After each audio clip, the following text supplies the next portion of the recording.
terjadi. Belum pernah terjadi. Iya, makanya alamnya belum kiamat.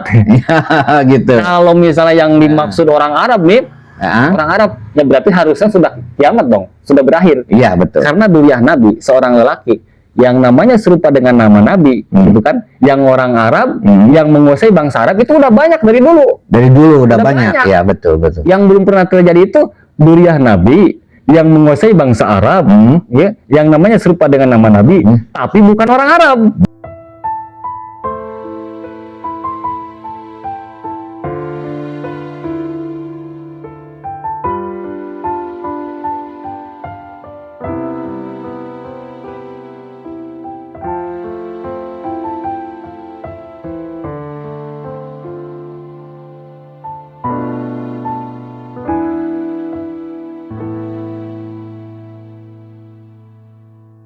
Kan Ibnu Katsir mengatakan min biladil Masyriq, dari negara timur. Dari negara timur. Ya. Banyak kan negara. Cuman kan Nabi sudah memberitahukan tentang ciri fisiknya, kemunculannya ditandai dengan apa, akan mendapat petunjuk lewat apa coba. Kemarin saya udah bahas kan? Lewat al-mubasyirat itu kan? Mubasyirat. Iya, betul, betul. Gitu. Itu, Pak. Jadi intinya petunjuknya melalui mubasyirat Al-Mahdi ini, di mana ini hanya tersisa dari kenabian. Iya. Karena kan kalau Nabi kan dapat wahyu dari Jibril, itu kan, terus dapat apa lagi melalui tabir, langsung dengan Allah berbincang, tapi melalui tabir, ya, dan melalui mimpi. Nah, yang dua ini sudah tidak ada, berarti tinggal mubasyirat, dan Al-Mahdi mendapatkan mubasyirat ini, begitu, ya.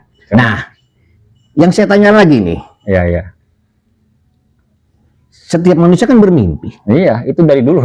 Dulu kan, bukan kita aja yang mimpi, banyak orang yang mimpi juga. Belahan dunia, bagian yang lain saja orang pada bermimpi, gitu kan. Nah, kenapa hanya mimpi Al-Mahdi saja yang harus disebarkan? Nah, jadi gini Pak, saya kan pernah baca ya, bahwasanya Al-Mahdi itu Al-Mahdiyu, orang yang diberi petunjuk, yang akan dimunculkan di akhir zaman. Kalau ditanya diberi petunjuknya lewat apa, itu kan ya. Nah, saya katakan ini pendapat saya nih ya, pendapat saya karena ada dalilnya gitu. Saya katakan mendapat petunjuknya dari mubasyirat, lewat mubasyirat. Karena gini, ada dua hadis Nabi yang menurut saya itu berbeda gitu. Ya, kalau hadis Nabi tentang ru'ya shodiqah banyak gitu. Ya, yang tentang ru'ya shodiqah banyak lah. Nah, maksudnya gini, ada dua hadis Nabi saling berkaitan, tetapi sebenarnya tujuannya beda gitu. Yang pertama, yang pernah saya bacakan kemarin ya, lam yabqa minan nubuwah illal mubasyirat, gitu kan? Tidak tersisa dari kenabian kecuali mubasyirat. Betul. Ya, artinya ketika kenabian terputus, Allah sisakan dari kenabian itu adalah mubasyirat. Yang mana mubasyirat itu dulunya diberikan kepada para nabi itu sebagai wahyu, sebagai Allah lantaran mengutus kepada para utusan, gitu kan? Mubasyirat itu. Nah, maka ketika Al-Mahdi muncul, orang yang akan diberi petunjuk, lewat apa diberi petunjuknya? Ya lewat mubasyirat yang Allah sisakan dari kenabian, dari cara Allah memberi petunjuk itu kepada para utusan, gitu kan? Nah, adapun hadis yang menyebutkan idak tarobat zaman ulam yakadru yal muslim takdir, gitu kan? Ketika zaman semakin mendekat, maksudnya gini, sebulan serasa seminggu, gitu kan? Seminggu serasa sehari, artinya menjelang kiamat lah. Lam takadru yal muslim takdir, hampir-hampir mimpi umat Islam itu tidak berdusta. Hampir-hampir. Artinya nggak semua. Tetap ada yang namanya istilahnya ru'yah dari syaiton, ada yang namanya mimpi angan-angan. Walaupun memang kebanyakan di akhir zaman mimpi itu benar dari Allah. Betul. Gitu kan? Nah, itu untuk umum tuh. Untuk umum. Karena itu dari dulu udah seperti itu. Oh, gitu. Ya. Kalaupun tidak ada hadis Nabi yang tadi yang lam yabqa minan nubuwah illal mubasyirat. Untuk dari dulu seperti itu mendapati mimpi. Cuman ketika akhir zaman, kebanyakan orang itu mendapatinya ru'yah shodiqah dari Allahnya. Hampir-hampir. Nggak semua. Nggak semua berarti kan ya. Dan saya yakin Pak Ustadz Abu Fida pun sering bermimpi, sering yang tidak karuan lah. Ya, betul. Masih sering kan? Ya, kadang-kadang bermimpi tapi gak ingat. Ya. Saya mimpi apa gitu. Nah. Tapi ada juga mimpi yang tiba-tiba saya ingat terus. Nah. Salah satu contohnya, saya pernah bermimpi bertemu dengan Rasulullah. Ya. Itu sampai kapanpun saya ingat. Ya, karena itu hakun itu. Ya, itu. itu. Nah, gitu Pak. Jadi gini, ketika kita ditanya, apakah mimpi itu boleh disebarkan? Nah, itu ya. masalahnya. Apakah boleh disebarkan? Jadi gini, yang pertama, kita harus tahu dulu apakah itu mimpi dari Allah, apakah itu mimpi dari syaitan, apakah mimpi dari keinginan hati. Walaupun di akhir zaman kebanyakan mimpi dari Allah, tetap ada yang mimpi istilahnya dari syaitan, yang mimpi istilahnya dari angan-angan. Karena kemarin belum lama kan ada orang yang bermimpi mengaku bahwa dirinya nabi gitu kan. Ya, betul. Nah, itu kan dari setan. Dari setan itu ya. Nah, bukan dari Allah itu. Nah, pertama itu. Yang kedua, yang jelas mubasyirat itu Allah akan memberikannya. Ru'ya sodiko itu Allah akan memberikan kepada umat manusia. Iya. Dua cirinya. Satu at-tabsir, dua wal indar. Satu menjadi kabar gembira, kedua menjadi peringatan. Nah, betul. Dan kabar gembira dan peringatan itu bentuknya bisa juga umum, bisa juga pribadi. Betul. Contoh, misalnya Pak Ustadz Abu Pida itu bermimpi bahwasanya akan terjadi bencana, itu ya, misalnya di daerah setempat misalnya. Apakah itu boleh disebarkan? Ya boleh, malah bagus Pak. Malah bagus untuk kehati-hatian. Ya, betul. Seperti mimpinya itu Raja Mesir itu. Iya. Dia kan mimpinya mimpi pribadi tuh.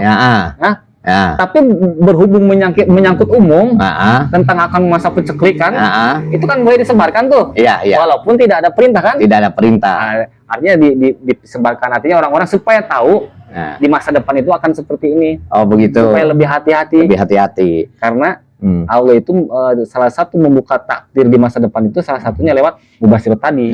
Jadi tadi dikatakan mubasyirat ini bisa sebagai kabar gembira, bisa sebagai peringatan.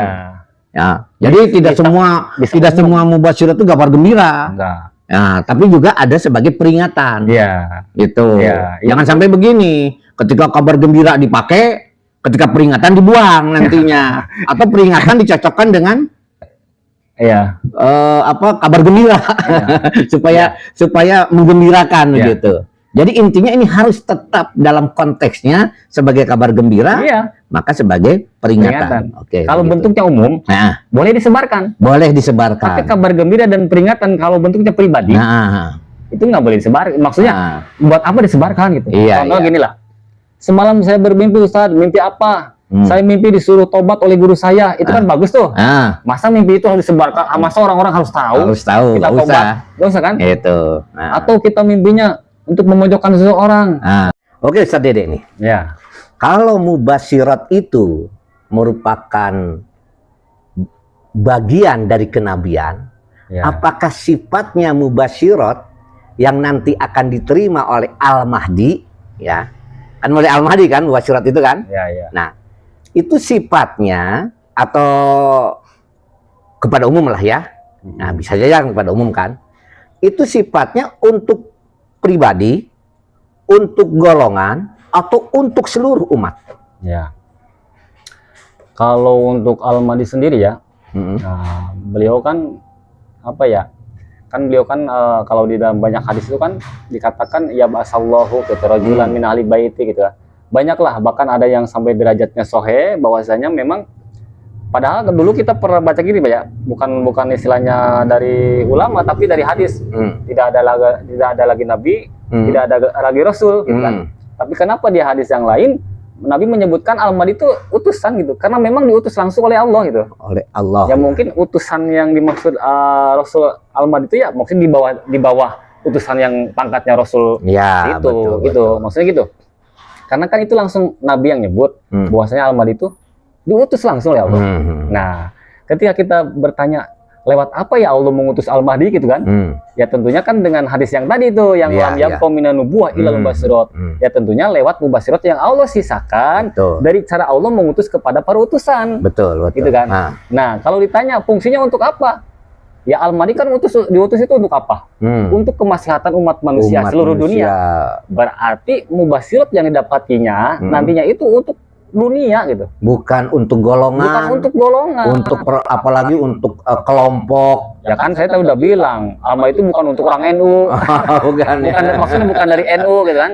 Bukan dari Muhammadiyah, tapi Al-Mahdi itu untuk orang NU, untuk orang Muhammadiyah, untuk semuanya golongan. Untuk semua golongan. Iya. Jadi tidak bisa diklaim itu Al-Mahdi untuk saya, gitu kan. Nggak bisa ya. Kalau gitu begitu kan. Nanti orang kelompok-kelompok itu punya Al-Mahdi masing-masing dong. Gitu ya. Nah sekarang gini, Ustadz Dede ini tentang masalah kemunculan Al-Mahdi. Ya, sekarang banyak bermunculan orang yang mengaku, oh saya Al-Mahdi nih. Ya. Nah, gitu kan? Nah, itu. Nah, bicara tentang takdir. Al-Mahdi itu takdirnya mubror atau takdir mu'alak? Ya, takdir mubrom itu, Pak. Mubror. Ya, jadi sudah ketetapan Allah. Dari Allah. Dari Lauh Mahfuz ya itu. Mau lari kemana saja pasti di ya jadi Al-Mahdi tetap. Ya di Al-Mahdi tetap. Ya kalau mu'alak kan harus ada diusahakan. Mau misalnya mau orang ini kok sudah dinubuatkan oleh Nabi, ciri fisiknya pokoknya persis semua, kemunculannya persis semua. Begini Pak Dede. Ada pertanyaan lagi. Kalau berbicara tentang Al-Mahdi, apakah Al-Mahdi ini merupakan takdir mubror atau takdir mu'alak? Ya, kalau mengenai berbicara tentang takdir ya Al-Mahdi itu jelas takdirnya takdir mubrom Pak itu. Karena itu sudah ketetapan dari Allah, dari Lauh Mahfuznya sudah seperti itu. Maka orang ini akan menjadi Al-Mahdi. Walaupun mau bagaimanapun, mau dia ke barat ke timur ya tetap akan menjadi Al-Mahdi. Ya, punten nih Pak. Walaupun misalnya orang ini sudah dinubuatkan oleh Nabi ya, ciri fisiknya sesuai dengan yang disabdakan oleh Nabi, kemunculannya sesuai yang disabdakan oleh Nabi, membawa petunjuknya sesuai dengan yang disabdakan oleh Nabi, tapi kok orangnya doyan mancing misalnya nih. Iya betul. Ya nggak apa-apa. Nggak apa-apa. Itu kan Al-Mahdi itu kan ranah Allah. Allah sendiri ya akan mengislahnya kan. Mengislahnya. Itu kan kata Nabi. Jadi bukan urusan kita. Ya, bukan. Masa Al-Mahdi, kamu jangan mancing nih, belajar sama saya. Nggak bisa seperti itu Pak. Nggak bisa. Karena yang namanya Al-Mahdi itu, sebelum adanya islah itu, tetap akan berbuat salah. Iya betul. Karena Al-Mahdi tidak masuk. Kan? Tetap Allah yang dimaksud di Islam itu kan kata Ibnu Katsir, Allah akan menerima taubatnya, Allah akan menerima memberinya pertolongan, Allah akan memberinya kecerdasan. Iya betul. Ba'da in lam yakun kadzalik, sesudah sebelumnya tidak seperti itu. Artinya sebelum di Islam itu ya Al-Mahdi seperti itu. Bisa jadi juga doyan mancing. Bisa jadi juga ya karena juga manusia kan ya. Ya iya, manusia umumnya punya oleh Allah gitu ya. Cuman ya Allah memilihnya gitu. Jadi bukan takdir mu'alak ya yang harus ada diikhtiarin. Saya begini kan, sekarang banyak orang mengaku Al-Mahdi sehingga dia berusaha untuk supaya diakui menjadi Al-Mahdi, sehingga dia berusaha mencari silsilahnya. Ya kalau takdir mu'alak semua orang jadi Al-Mahdi dong. Gimana itu Pak Rudi? Jadi nanti akan ada panitia penyeleksian Al-Mahdi nantinya, gitu ya. Ini sangat menarik Ustaz Dede ya. Tapi karena waktunya ini cukup terbatas ya, kita lanjutkan pada season yang ketiga ya. Nanti kita akan bicara di sekeliling Al-Mahdi ini, ketika kemunculan Al-Mahdi pasti ada muncul yang lain. Ya betul. Nah, termasuk yang kita pahami munculnya Al-Mahdi. Ada panji-panji hitam, ada juga kemunculan Bani Tamim. Nah ini kan ya. Nah kira-kira Bani Tamim itu siapa sih? Nah tapi nanti jangan dijawab sekarang. Kalau dijawab sekarang nggak rame nantinya. Ya kita akan season yang berikutnya. Ya pemirsa semua yang dimana saja berada, semoga Allah memberkahi Anda semua. Insya Allah kita akan lanjutkan pada season yang ketiga. Nah, ini cukup menarik pembicaraannya ya, karena waktu yang terbatas. Nanti kita lanjutkan pada bagian yang ketiga atau satu yang ketiga ya. Kita akhiri. Wassalamualaikum warahmatullahi wabarakatuh. Waalaikumsalam warahmatullahi wabarakatuh.